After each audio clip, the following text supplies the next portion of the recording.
வருஷத்துல 365 நாள் இருக்கா? ஆனா அந்த 365 நாளும் ஒரு நாள் இருக்கு. அந்த ஒரு நாளுக்கும் ஒரு நாள் கொண்டாடப்படுறாங்க. ஆனா நமக்கு அது தெரியாது, வேற ஒண்ணும் இல்ல.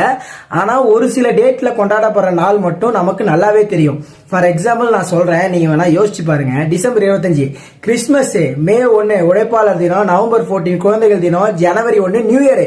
ஆனா நியூ இயர் மட்டும் இல்லைங்க, ஜனவரி 1 இன்னொரு டே இருக்கு. என்ன அப்படின்னா குளோபல் ஃபேமிலி டே. இந்த ஃபேமிலி டே 1996 இருந்து கொண்டாடப்படுறாங்க. இது எதுக்கு கொண்டாடுறாங்க அப்படின்னா நல்லிணக்கம் மற்றும் ஒற்றுமை இதை போற்றும் விதமா தான். இன்னொன்னு அமைதியா இருக்கணும், உலகம் முழுவதும் அமைதியாவே எல்லாத்தையும் பின்பற்றணும் அப்படின்றதுக்காக தான் கொண்டு வந்தாங்க, வேற எதுக்கும் இல்லை. ஆனா இந்த குளோபல் டே நம்ம மறந்துட்டு ஹாப்பி நியூ இயர் அப்படின்றத கொண்டாடுறோம். வருஷம் பிறக்குது, அதை கொண்டாடுறது தப்பு இல்லை. ஆனா இந்த நியூ இயருக்கு பின்னாடி ஒரு சீக்ரெட், இந்த குளோபல் ஃபேமிலி டே அப்படின்றது ஒன்று ஒளிஞ்சிருக்கு. இது உங்களுக்கு தெரியுமா தெரியலையான்றதை யோசிச்சுக்கோங்க. தெரியலனா ஞாபகம் வச்சுக்கோங்க. அவ்வளவுதாங்க. பாய்.